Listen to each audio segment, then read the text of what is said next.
Now this is a rocket ship of a mom car. I'll include a link to the Southland Mazda's website in the description down below. They're providing us with the CX-90. I'll also include a link to my car buying guide. Let's get right into it.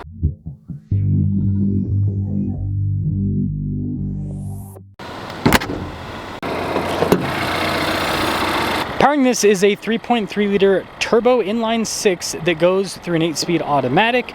Fuel economy is 23 around town, 28 on the highway, with power outputs being 340 horsepower and then 369 pound-feet of torque.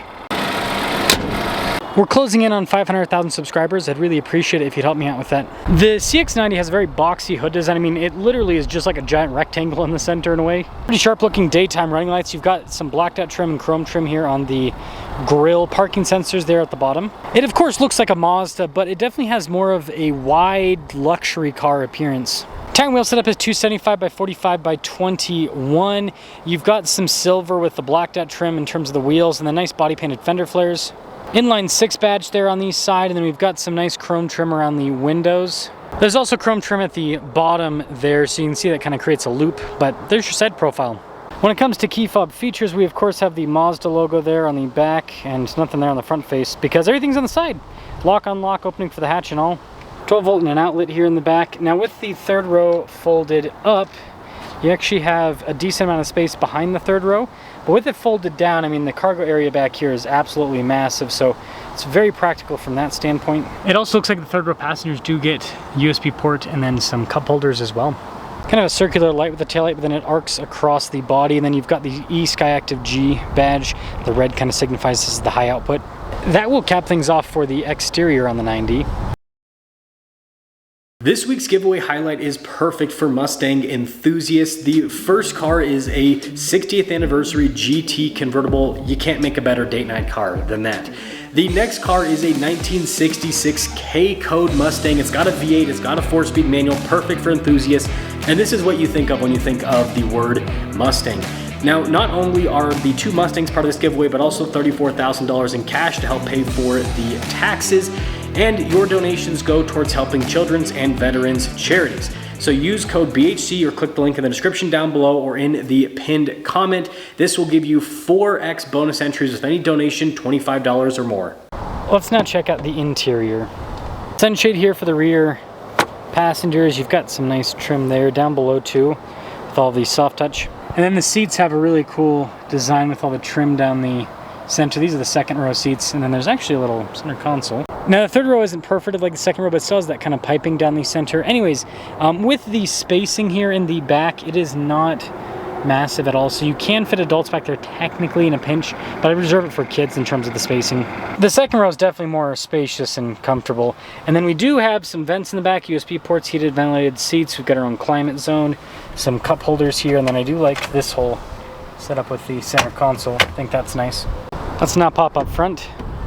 Blind spot monitoring with the mirrors, acoustic glass up front, and then down below we've got power folding mirrors, and you got all your window controls, and then kind of a nice finish on a lot of the trim, very luxe. Front seats have the same design as the second row seats, being perforated down the center, power adjustable too with lumbar support, which is nice. To the left of the steering wheel, we've got stuff for like the traction control, for example, to turn off the auto stop start. Your memory seat functions built in there too. If we take a look at the steering wheel, it's got soft touch all around. Paddle shifters in the back for the 8-speed. Practical controls on the front face for the adaptive cruise control and your lane centering. Volume, voice command controls over on the left side. And Mazda still gives you traditional stocks on the back. Taking a look at the gauge cluster itself, it is digital, which means when you do stuff like the drive modes, they can give you a fun animation with. It's also somewhat customizable in terms of the information that's displayed. And then up above, there is a heads-up display. 360 camera system with this, good resolution with the camera. Now Mazda is still currently all in on no touchscreen infotainment system, so everything's controlled via a dial. If you use Android Auto or Apple CarPlay, that will give you touchscreen capacity. But yeah, this system, it definitely takes a second to get used to, and there's definitely a few more actions required to get into stuff, but you do get used to it. Pretty design across the dash for the most part, and then we do have the vents below with our climate controls. Tri-zone climate. You also have heated ventilated seats up front, heated steering wheel too. Phone charging pad and a little charging port next to it. Some cup holders right there. Shifter there to put it into gear. And then you notice next to it's actually the camera button and then hill descent. The whole control stack for the infotainment system with your parking brake and auto hold.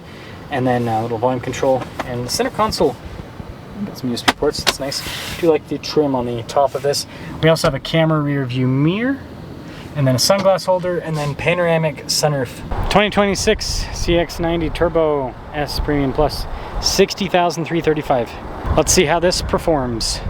Well, CX-90 Turbo S. Let's see how this bad boy high performance mom car scoots. See if it lives up to the hype, right? Stay pretty comfortable. The one thing I will critique Mazda for is their seats are narrow. I've been thinking about this actually. I feel like I have probably I'm like the baseline for narrowness in seats because I have really narrow hips. I've got what's called the Dalmatian hip. Slavic hip is I think what it's also called. I got narrow hips. So if I'm sitting in here and I'm like, this is tight, for everyone else it's gonna, you know what I mean? It's gonna be worse. So yeah, they could widen the bolsters a little bit, I think. It's not uncomfortable, but it's like the first thing I noticed getting into this car.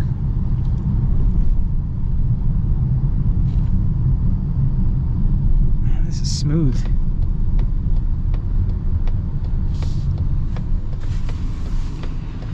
Yeah, it seems like the power delivery is pretty good. I mean, it's actually like so responsive. It's like boom. It's kind of nice.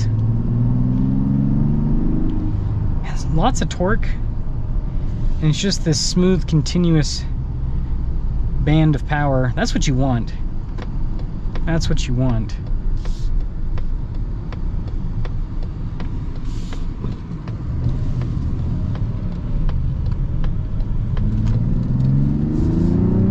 Yeah, look at that. It's got good power. And the biggest thing is just the delivery is smooth. Obviously at super low speeds it can feel slightly jerky, not too bad, but just a little bit. Something to be aware of. But definitely not a deal breaker. Certainly not.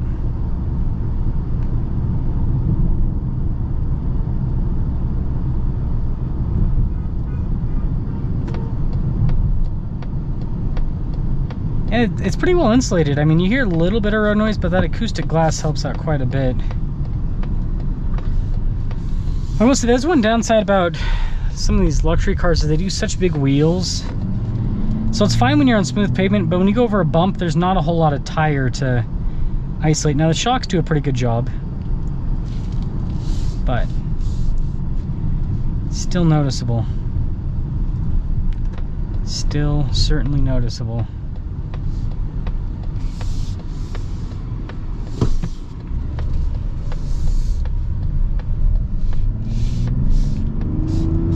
I'm loving this torque. It's really quite something. In conclusion, I'll review the other CX-90 packages. You know, you guys know what I do every single year. Let me know the comparisons you want to see against the 90.